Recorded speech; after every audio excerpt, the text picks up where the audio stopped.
There's a Stanford research that actually showed that teenagers have a repulsive reaction towards their mother's voices. Demi, we're also seeing a lot of anxiety among teenagers. Even when you have to congratulate a mother when her child turns a teen, the second sentence is good luck. This is going to be a roller coaster ride. The most important gift, significant gift we can give our kids is our own. Are we expecting too much from the parents? I think it's not so much about the expectations from the outside. It is internalizing too many things. It's wanting to be the best. Look at the environment we grew up in. Yeah. Amongst 45 kids, and if you were not top 10, top 5, you felt invisible. You felt invisible. You're raising a child in a family with many stakeholders, and this episode is for you. In our brain, it makes us feel that we're not good enough.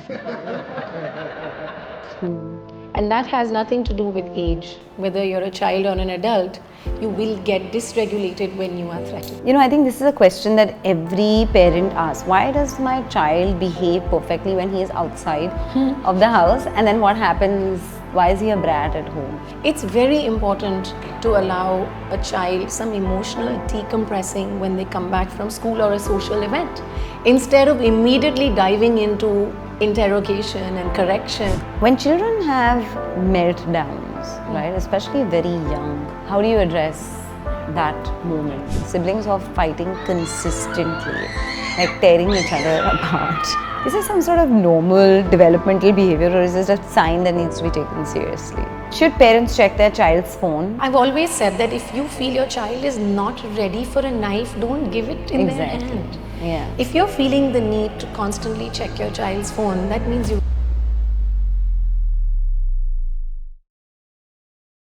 If you're a parent standing outside your child's door wondering, what have you done wrong? If your child's just told you, I really hate you. If your child has had a meltdown in the middle of a store and you've not known what to do. If you've had a meltdown because you feel like you're the worst parent. If you feel like you need to check your child's phone. And if you're raising a child in a family with many stakeholders, and this episode is for you, because we have with us Dr. Shwetambara Sabharwal, who's a clinical psychologist and psychotherapist. I'm so excited to chat with you, and I know we've had many corridor conversations around so many different topics, right? Whether it's teen mental health for parents, especially the primary caretakers, which in most cases you see is the mother, the meltdowns that happen, the conflict that happens between families in who's the driver's seat and how to manage that child, and of course neurodivergence. We've both interacted, spoken about this in so many different ways, but really focusing first on the parent. So what's been your experience over your practice in figuring out where does it stem from the parent, and how are you trying to address all of this to the parent? The most important gift, significant gift we can give our kids is our own physical and mental health. Yeah. It's not what we spend on education. It's not what we spend on toys to stimulate them. It's not on the exposure and making every concert and making every exhibition that happens in the city, which has become such a priority and actually occupies so much of the real estate in the brain of a parent, leading to so much anxiety. It is, in fact, your own physical and mental health.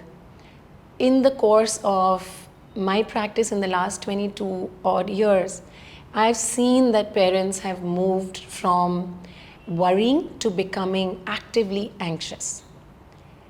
Everything about a child today is seen through your lens. And if that lens is constantly seeking perfection, worried about outcome, worried about achievement, it is vulnerable in terms of self-esteem. You can only imagine what really comes through to the child and what the child is eventually receiving. So I think core of parenting today is more about self-awareness and self-work for parents. Are we expecting too much from the parents? Like, I sometimes wonder, like I feel I am a parent of this generation as well, but sometimes I don't know how we are both so aware and intuitive and so conscious about how we're doing it, and why are we, like, sometimes I feel for the mother or the father when they're, because it's too much if it's not your area of interest to understand why this is happening to your child, or what's the reason behind it, or to even deal with my own demons inside, are we expecting the parent to know too much? I think the parent, herself or himself, is expecting, a lot out of themselves. I think it's not so much about the expectations from the outside. It is internalizing too many things. It's wanting to be the best, wanting to be everywhere, wanting to fix everything. So it's not about what you and I or anyone else might expect from the mom. It's what we're doing to ourselves, and we just need to open up our eyes to that self-talk. What do I wake up saying I need to achieve today? And what does that list look like? And why does it seem like the sky will come down crashing on my head if 2 of those 10 things are not done? Yeah. So it's this constant lens of being the perfect mom, being the perfect homemaker, being able to be social, being amazing as a friend, which has now become a condition for a healthy self-worth. But psychologically speaking, it has a lot to do with, how we were brought up, how our self-talk in our initial years got formed, what we got exposed to. And I think that a lot of our generation grew up in, the time that was very performance-oriented. Our parents didn't mean to do it, and they didn't know better. But we got seen in families and applauded when we achieved. Same with schools. Our grades were called out. All due respect, our schools did a wonderful job. I still remember my teachers. In fact, most of our generation, we all have these teachers and mentors that we particularly remember, who pushed us, who encouraged us. But look at the environment we grew up in, amongst 45 kids. And if you were not top 10 or top 5, you felt invisible. You felt invisible. You didn't matter. You weren't good enough. But do you see that differently in other countries? Do you feel like that's only a very Asian, Indian phenomenon where we're just fighting because we will be outnumbered because we're so many? I feel that there is a cultural difference when it comes to Indian, Asian cultures in terms of education, survival, being performance oriented. I mean, there's a reason why the Silicon Valley has more Indians and Chinese than any other culture.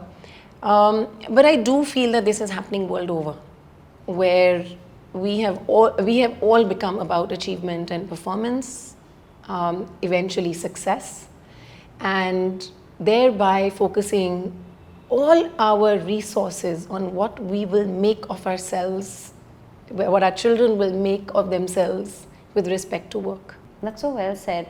And I sometimes wonder, and a very distinct memory when you said about, if you're not in the first 10, then you're sort of invisible. I still remember this, when my daughter was running a race, like the way they reached the finish line and only the top 3 are pulled, and the balance, I could see it in my daughter's eyes when she was like 4th or 5th or I don't know which one, but she just lost hope that I'm not going to win the race. Like, should I even complete it? Yes. And I was still cheering, so maybe she completed the race because it was important and she saw that cheerleader in me, so she completed. But that culture of just pulling out the best, and if you're 1, 2, 3 or nothing, is so victimizing sometimes for a child, right? Because they're like, okay, like I'm all or nothing. Also, when we're talking of parents, do you feel like we're now in a space even more, because first I thought we were comparing ourselves with at least people we knew. Now we're on platforms where we are talking to strangers and interacting with strangers and people we have never met and will never meet, and then we're comparing ourselves to people 20 years younger, 20 years older, different context completely.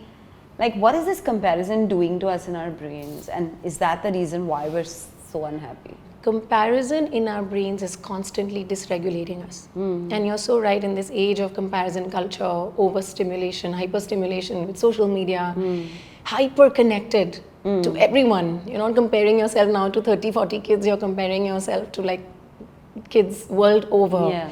You're constantly feeling less. There'll always be someone better. In our brain, it makes us feel that we're not good enough. And that has nothing to do with age. Whether you're a child or an adult, you will get dysregulated when you are threatened. And then A threatened, dysregulated nervous system completely disconnects you from your own intelligence, from logic, from problem solving. And that's why you see what's going on. Everyone's anxious, there's so much more depression, there's so much more stress, so much more pressure. So essentially what's happening is that we're all becoming dysregulated. So true. Because of constant comparison. How does emotional security actually form? Because I think a lot of parents think that kids are too young to remember. Do you feel like kids are forming these very early on? Like what age are they forming those security bonds? Children start creating emotional templates and bonds as early as infancy.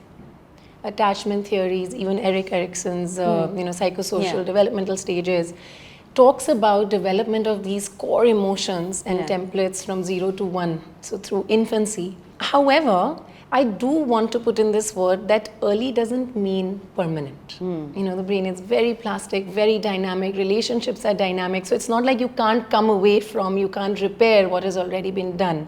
What scares parents is, oh my God, 0 to 5, I've done this or I've not done this, and is my child permanently damaged? So that we want to steer clear of.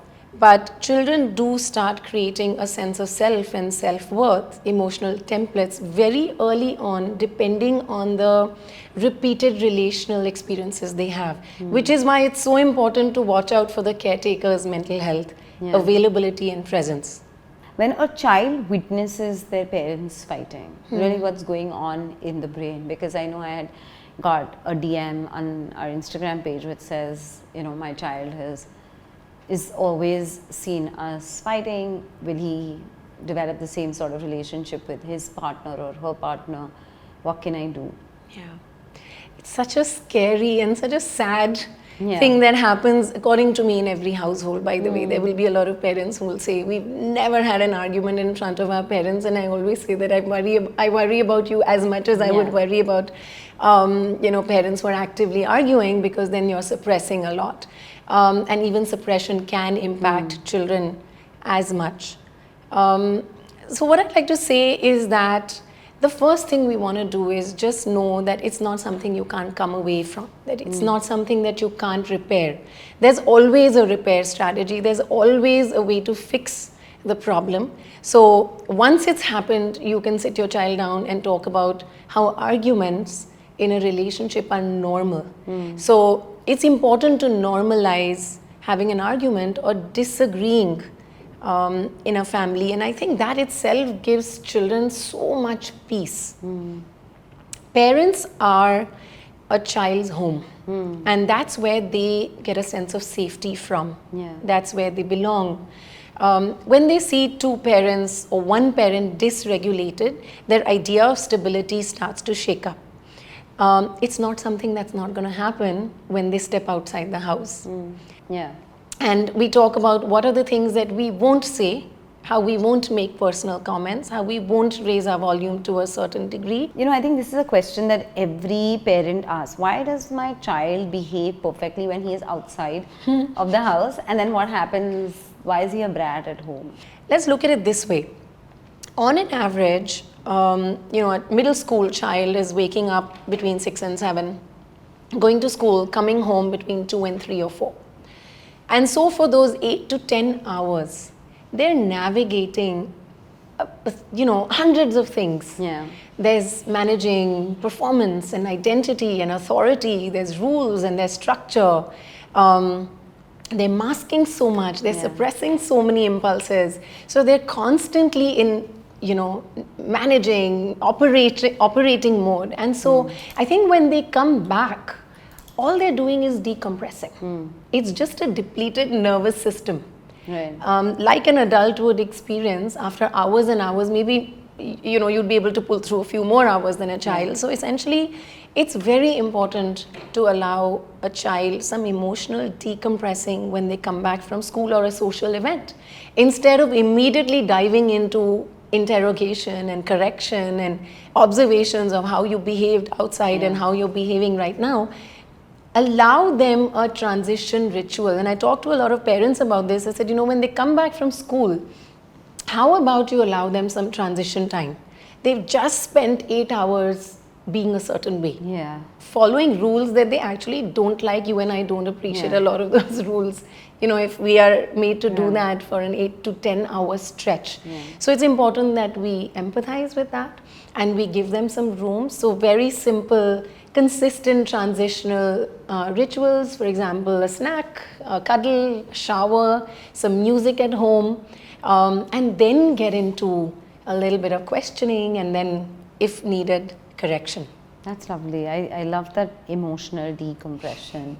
When children have meltdowns, right, especially very young, and you know, then you just see them lying on the floor and you'll see, you know, there's no reasoning, there's just howling. How do you address that moment? The first thing we want to remember is that when a child is having a meltdown, it actually might be a physiological response to something. Yeah.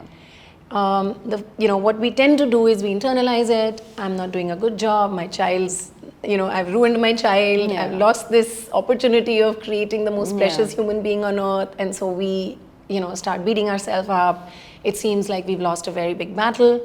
And that to come away from it will be like climbing a mountain. So I think we really exaggerate, magnify, and catastrophize tantrums. If we start looking at it as just a dysregulated nervous system, right, and prioritize regulation over correction, or Give me an fixing. example of that. The first thing we want to do is regulate the child's nervous system through co-regulation. So when I said I'm adding meaning to my child lying down on the floor and having a tantrum, I'm dysregulated.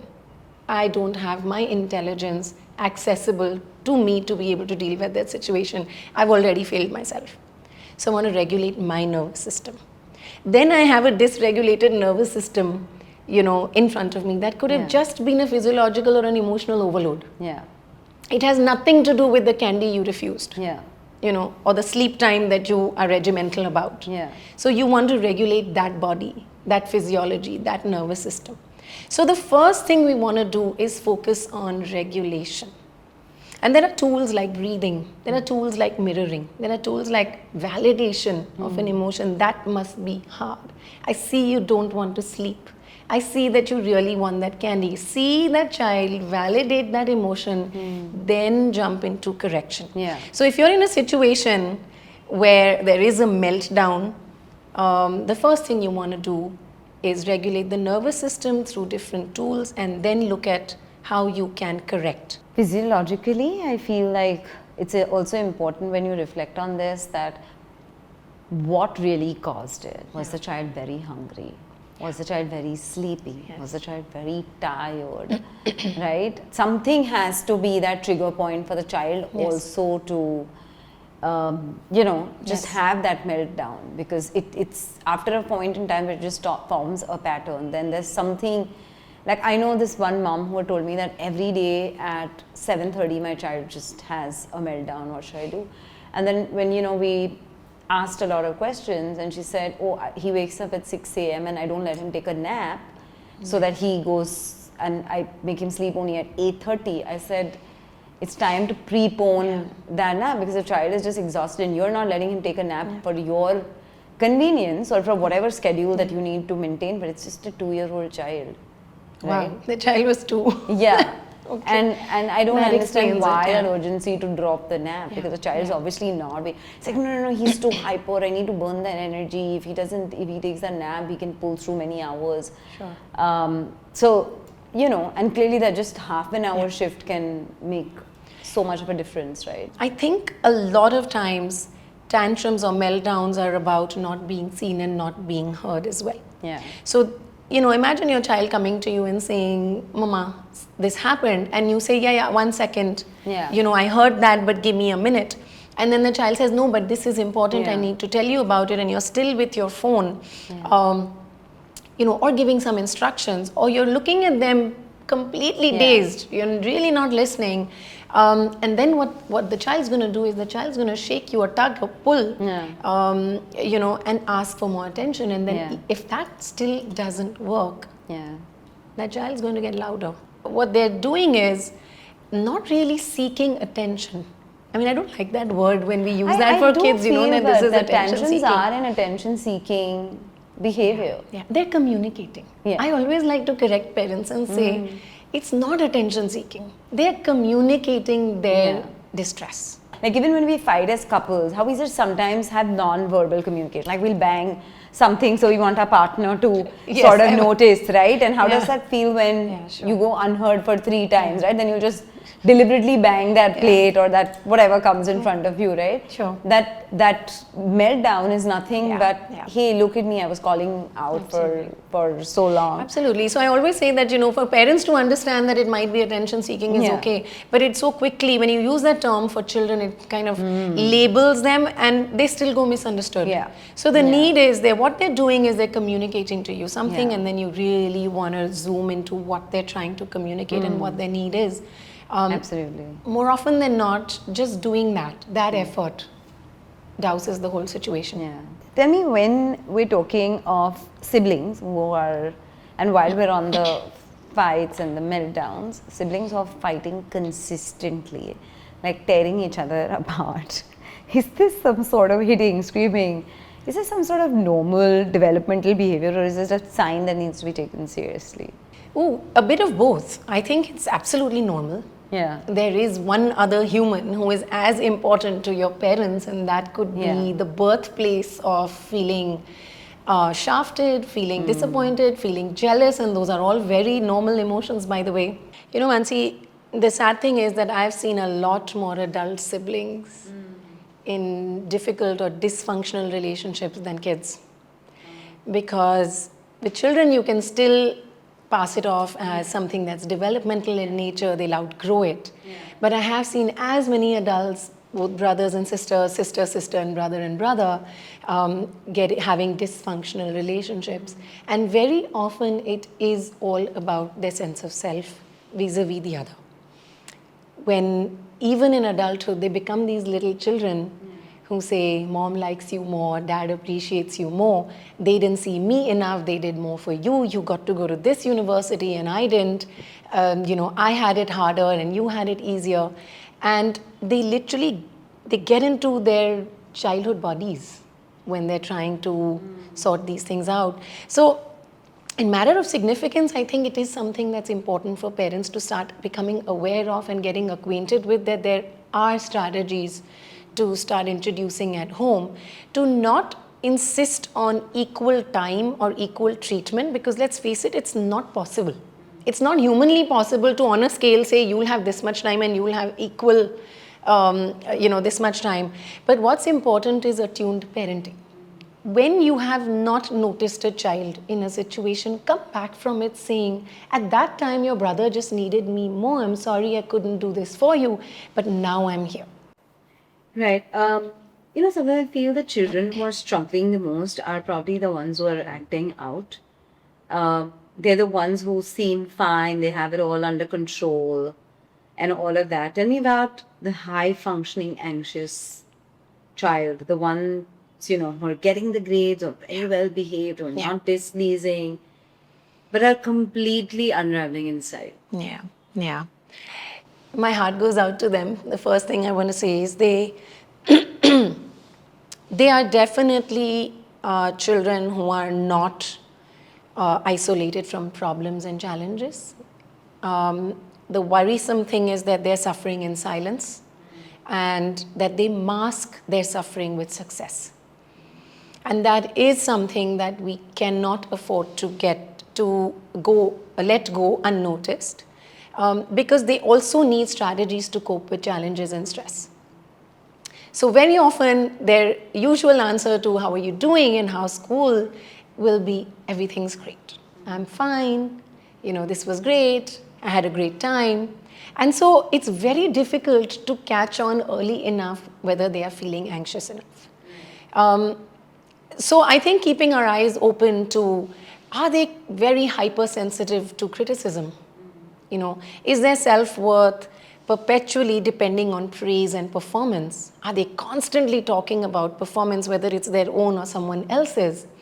Are they seeking control in situations most of the time where they don't even have any impact for example, what a teacher said to them or what the coach said to them, these are some telltale signs. I also, like I said earlier, it's important for you to take care of the biology. So sometimes there are somatic signs, for example, not sleeping enough, not eating enough, loss of appetite, or sudden increase in appetite. These are also important telltale signs. But high functioning anxiety is a real thing, not something that you can't reverse. The thing about anxiety is, to a certain extent, it helps performance. So it gets reinforced. When your child is concerned about performing, they will study, they will prepare, they will do better, you will appreciate them, and so then that behavior gets reinforced. So it's important for you and your child to recognize what is that threshold when that concern becomes anxiety and performance starts to fall. So as much as we don't want to evaluate performance, I would say that you want to keep a lookout on what is it that they are high functioning about, and if that's getting impacted, because oftentimes that will be a telltale sign of anxiety. So it's not so much about evaluating the performance, but keeping an eye out that there are things that they always did so well, and suddenly it's not the same. So you can use that as well as a telltale sign. Right. With when children come to us with big feelings, our instinct is always to fix it, right? And the nurturer in us takes over, and we want to solve the problem for them, and because we only want to protect them sometimes, but we're losing the opportunity for them to learn in that way, and not cope with it, but cope, but to deal with it their way, right? And not to get dysregulated in the process, but to keep that calm, that equilibrium, and still learn how to deal with it. How do you deal with a fixer parent? I like that term. I haven't heard of that before. But yeah, I've met a few. I think it is a huge disservice when we jump into fixing things for our children. I think children are coming to us to be felt with, not to be fixed. The first thing that happens, especially these days, and especially with certain personality in parents, when a child comes to you with a problem, what it does is it triggers in you something that dysregulates you. It makes you deeply experience like some sort of discomfort, and that you're not good enough, that you really don't have your bearings right, a sense of loss of control, a sense of things being imperfect, and that dysregulates you. So you want to know that about yourself. If we were to label a parent as a fixer parent, you want to become aware that I have a tendency to do this. I have a personality pattern which doesn't necessarily manifest only with my kids. It also would be present in several other aspects of my life. So that self-awareness that I always talk about for parents, it is so important to know your own personality. The minute you jump into fixing something for your child, you've made it all about you. You're not addressing your child at all. You're not listening at all. If your child comes and tells you, Mama, no one's my friend in school, no one wants to talk to me. And you start to get into how to fix that, how to talk to someone, how to tell the teacher, how to treat another child, then you're really not listening to what he or she is experiencing. The first thing that needs to happen is you address the emotion. You address the reality and the experience of your child. You can only do that if you do not make this about yourself. What the child is saying is, I'm feeling shafted, I'm feeling betrayed, I'm feeling sad, I'm feeling despair, I'm feeling jealous. And those are very big emotions. They are very real, we've all felt them. And all we want to do is first work on naming it. What are we feeling right now? Can you insulate your child from feeling those emotions forever? No. But in that moment, if you allow your child to name it, feel with them, and then maybe approach some strategies to cope with the emotion, then you're teaching your child how to experience it and navigate it in future. Maybe we also talk about, this peer pressure in this phase of 10 to 14, when sometimes I think friendships get a little, I think toxic may be a very strong word, but get a little nasty. And, everybody's trying to, everybody's going through so much physically. All the kids are going through so much physically, emotionally. How do you teach your child to be resilient in that phase? Because I think people can be bit nasty and, Yeah. you know, kids at school can be, I Yeah. wouldn't say bully, maybe a very big word, but, you know, nasty. First, I feel that the nastiness in kids can actually be seen even earlier. So it's sad, but it's true that children from the age of 3 and 4, when they start socializing, they can be faced with mean behavior. And it extends all the way, I have to say, into early adulthood when children start to understand and respect boundaries. Of course, it can be achieved earlier. And I think that's what you really want to talk about, which is how do we teach our children to be compassionate and empathetic human beings, but at the same time have boundaries and be able to voice how they want to be treated. Right? So, for me, the number one strategy is demonstration. Demonstration of how you regulate yourself. So when you get treated badly, when you are faced with meanness, what do? You know, and that can be demonstrated at home, that can be demonstrated vicariously through anecdotes that I had gone through something like this in school or college or in my relationship, and this is what I did. The second thing is, how do you lay down boundaries in your relationship with your kids, in the family, and with others? So it's really important that you are that grounded individual where your child can come back to, stay connected with, talk about this stuff. 90% of the time, your children are not even telling you that they are being treated this way or being bullied in school, until and unless there is a physical or emotional manifestation, and then you figure something happened. Most of the time when parents come, you know, with a concern, and then when I make them go back to the teacher and then make certain inquiries with children in therapy, that's when we figure out that the child is being subtly or actively bullied in school. So you want to be that grounded individual whom your child can come and talk to and inform in the first place that something's going on. Then how do you define what meanness looks like? Because sometimes I feel, especially these days, parents are hyper vigilant and hypersensitive when it comes to their child, but the boundaries are very blurred when it comes to others' kids. And so, you know, you want to be a little bit clear in your stance with what meanness, this lack of compassion looks like, and those rules stay across the board. I always inquire with my children, what do you think you might have done in that situation for that kind of behavior, you know, from your friend? And, you know, that always gets them thinking, and it always gives us a little bit something extra to talk about. So I think, like I said, demonstration in terms of regulation and boundaries, your definition of meanness across the border, not just a selfish or, you know, one-sided perspective. That's very important. What happens when your child tells you, I hate you?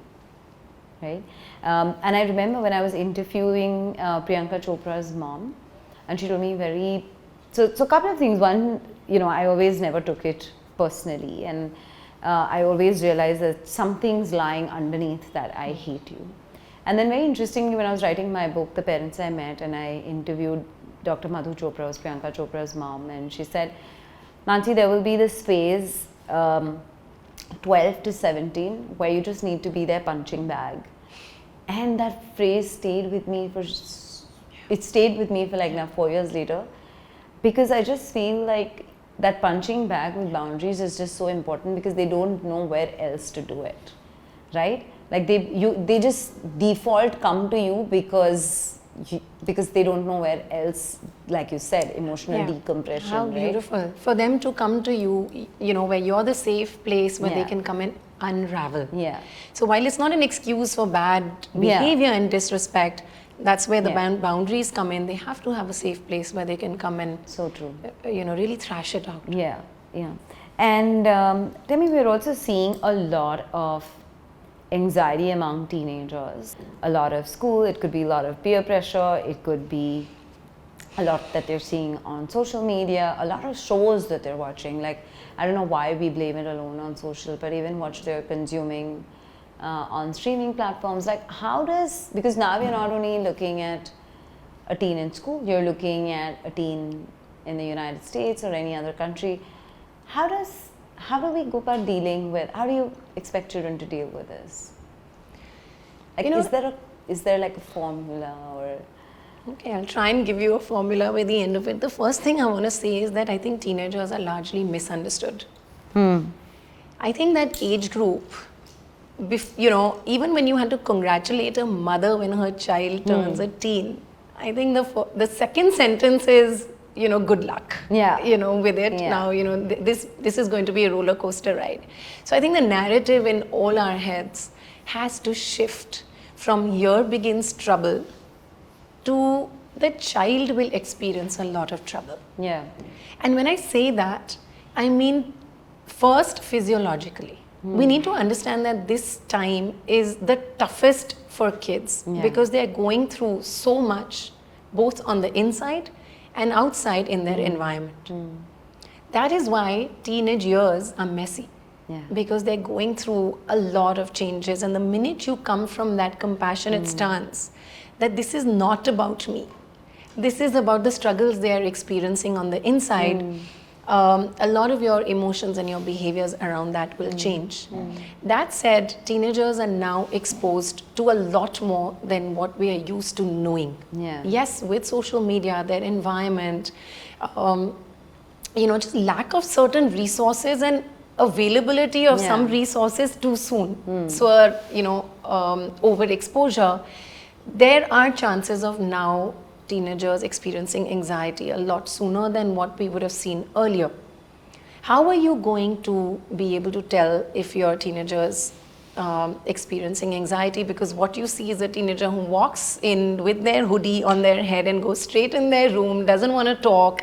You ask a question, they say okay, if at all they say anything, and they shut the door.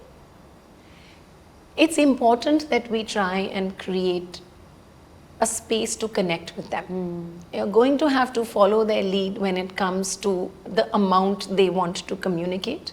If in those 5 minutes that they do come out and communicate with you, if it's going to become about correction, you again disconnected. So it's really important that you allow a space for them to stay regulated and stay connected.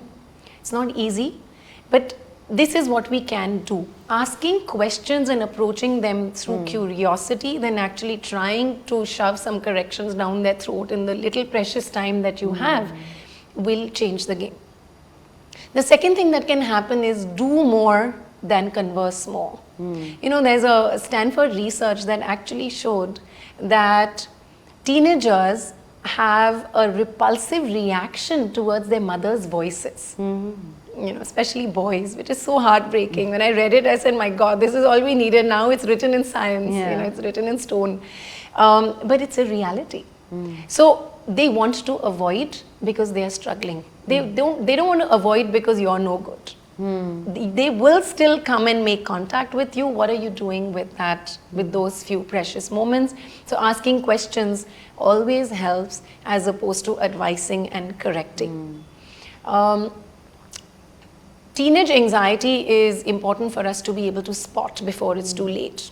You want to look at somatic symptoms. So the acronym I give my parents is SAFER. S is for somatic, look for body reactions, loss of appetite, not sleeping, picking nails. So anything to do with the physiology, nausea, headache, stomachache, which is persisting. Then you look at avoidance. So avoidant behavior, constantly wanting to avoid, which is very common in teenagers, but that is again a yellow flag. F stands for fear or overthinking. So if there is, there's constant overthinking and over-analysis of things, then that's something that does also reflect an anxious state of mind.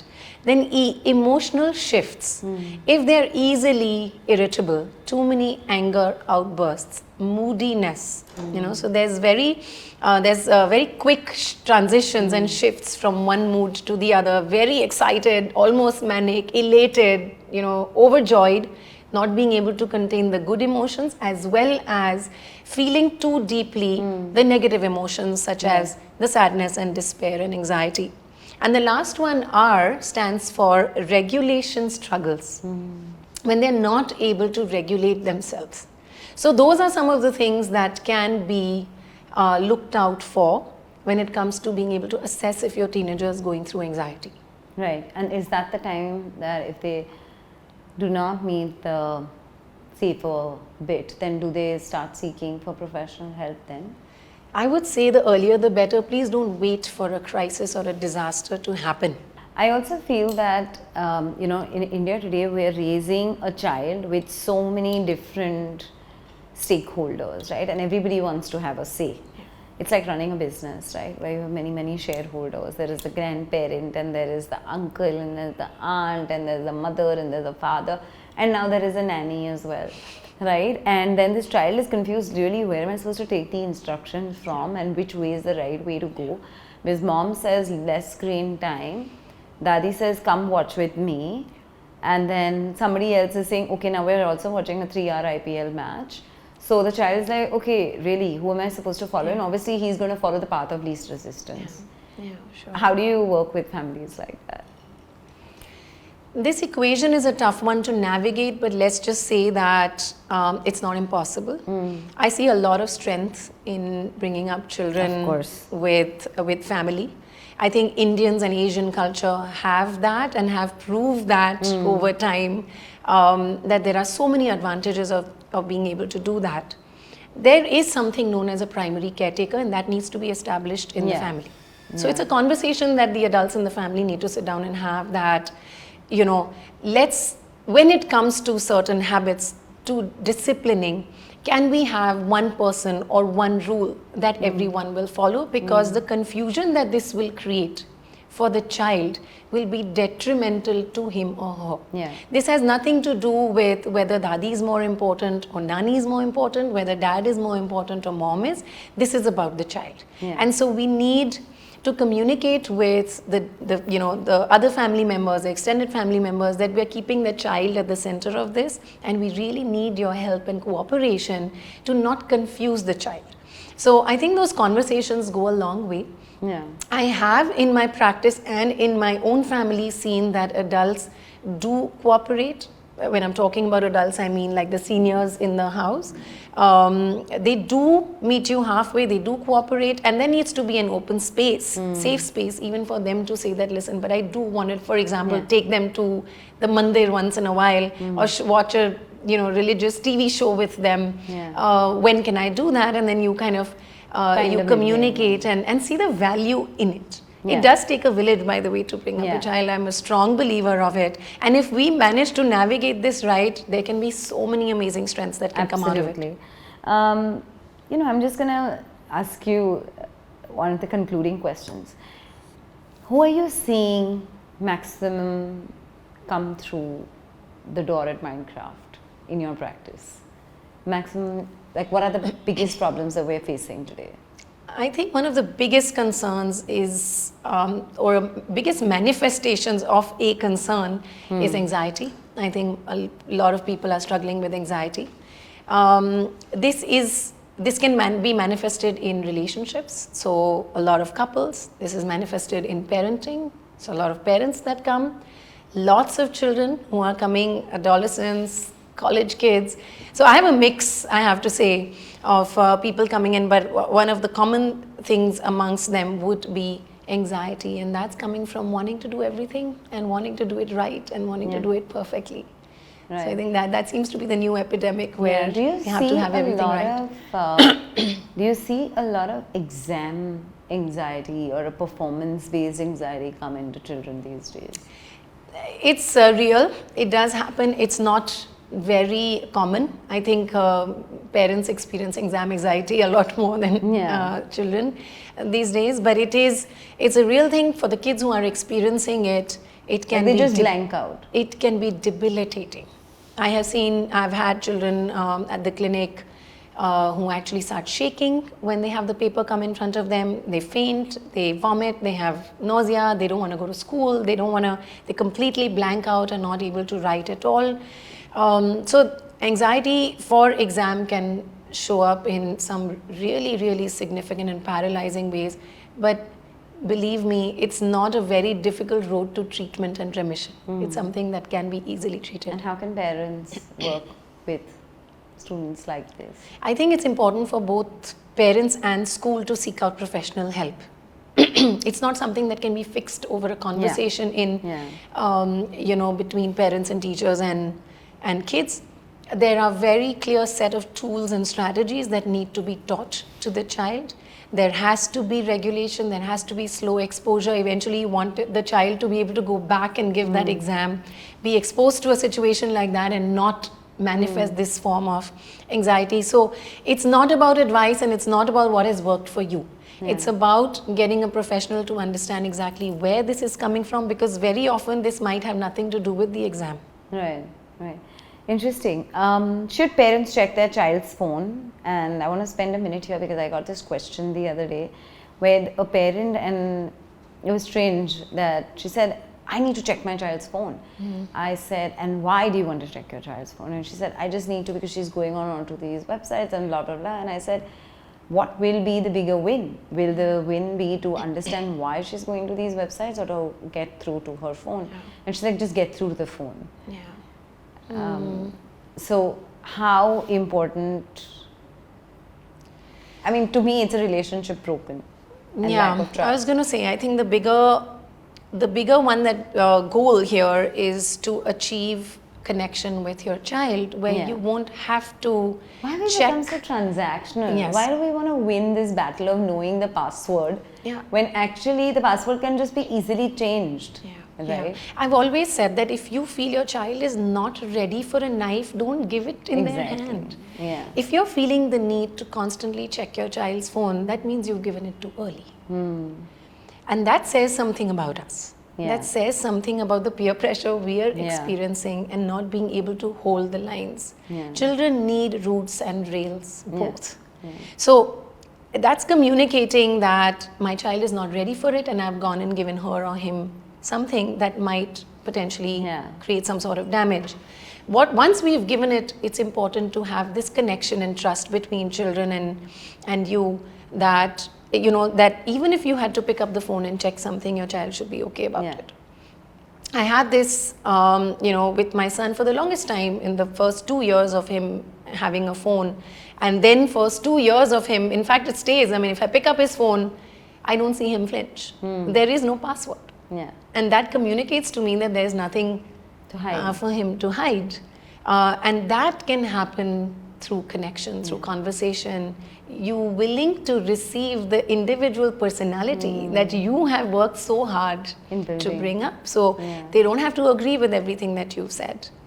So I mean, for me, I feel that if I'm feeling the need to constantly check and spy and play detective, then something's got to change. We're going to do a fun rapid fire. I'm going to say a sentence and you have to give an instinctive line back. Okay? My child is fine. I'll celebrate that. Okay. Boys will be boys. I don't know what that means. Okay. We didn't have therapy and we turned out okay. Absolutely not. That is a myth. We all did not turn out okay. I wish we had therapy then. I want to be my child's best friend. Absolutely not. He and she will have several best friends, and may they have many, but I won't be that person. They just need to toughen up. I believe in resilience, not being tough. Other kids have it worse. So many do. And I would want my children to have compassion for that. Okay. One sentence every anxious teen needs to hear. I'm here. Okay. Should parents check their child's phone? If you've given it too early, please do. Okay. Then it doesn't matter if they get upset with you. Yeah. One parenting myth you want to bust right now? You don't have to be perfect. Okay.